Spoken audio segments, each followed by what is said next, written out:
In today's analysis, we're diving right into something you've probably heard about a million times, but maybe haven't really dissected. We're talking about fear. Now let's get straight to it.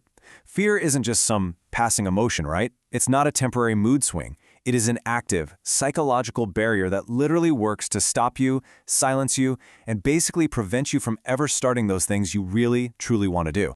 You see, fear loves to whisper this incredibly dangerous lie right into our ears. You can't do anything. And honestly, that's the most dangerous part about it. It completely convinces you of your own inability before you even make an attempt. I mean, just think about it for a second. Think about how many incredibly talented people are out there right now with brilliant ideas and massive potential, but they never actually move forward in life. Picture a gifted artist who never shows their work, or a programmer who just never launches their app. Why? Because that single whispering lie stops them cold. It paralyzes them before they even try to take flight. Section 1. The invisible jail of fear. You know, this invisible jail isn't made of iron bars. It's actually made of very specific, toxic thoughts that trap our potential. We're constantly held back by the fear of failure, that nagging, what if I fail and lose absolutely everything? Then, of course, there's the sting of rejection. But maybe the most paralyzing one of all is the fear of other people's opinions. What will people say? Am I going to become a joke? Just think about someone who gives up on a passion, maybe starting a YouTube channel or writing a book, simply because they are terrified that a coworker might find it and judge them. They literally lock their own skills away, keeping themselves in this permanent, self-imposed timeout, all just to avoid some hypothetical whispers. Section 2. Danger versus lack of confidence. Okay, so we often think of fear as this physical danger, right? Like our ancestors running from a tiger in the wild. And since our brains are hardwired for survival, they treat a lot of everyday situations like life or death scenarios. But here's the thing about the modern world.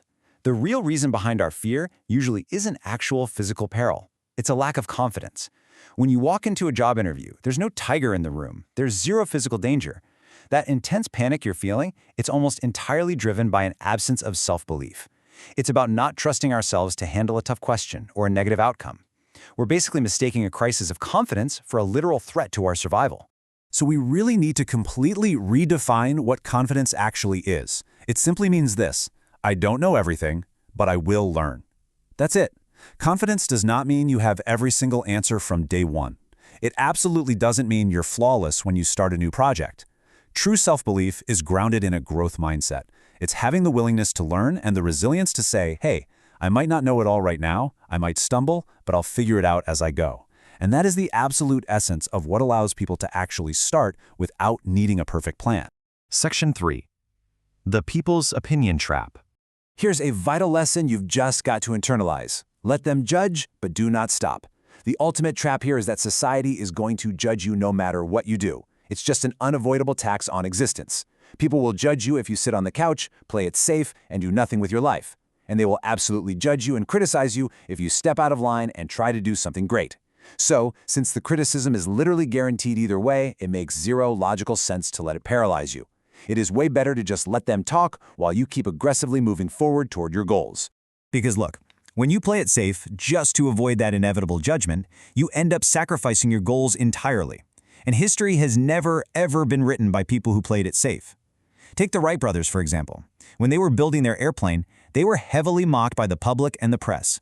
Everyone thought they were completely insane. If they had bowed to the fear of people's opinions and played it safe, human flight could have been delayed for decades. The people who write history, the ones who become the genuine heroes of their own lives, are the ones who face their fears head-on, regardless of who's watching or laughing. Section 4. Fear plus action equals confidence. Okay, so how do we actually become those heroes? We use a pretty foolproof formula. Fear plus action equals confidence. You see, confidence doesn't just magically appear because you watched an hour of motivational videos or read some inspiring quotes. Motivation fades, and it fades fast. Confidence only comes from action. Now, you're still going to feel the fear. Your hands might sweat, your heart's probably going to race, but you just have to take the action anyway. That direct, uncomfortable exposure to the exact thing you're afraid of, that is the only real cure that actually solidifies your belief in yourself. Let's bring this down to earth with a few everyday scenarios. Are you terrified of public speaking? Well, the only action that cures it is to stand up and speak. Your voice might shake the first time, for sure, but the second time, it'll shake a little less. Do you hesitate to go to the gym because you feel out of shape and worry everyone's staring? The action is to literally just walk through those doors anyway. You're going to quickly realize everyone is way too focused on their own workouts to even care. Afraid of starting a business? Start it. File the paperwork, make the prototype. The more you expose yourself to the action, the smaller the fear gets. Action actively shrinks those invisible bars holding you back. And when you consistently take these actions, you develop the true mindset required for long-term success.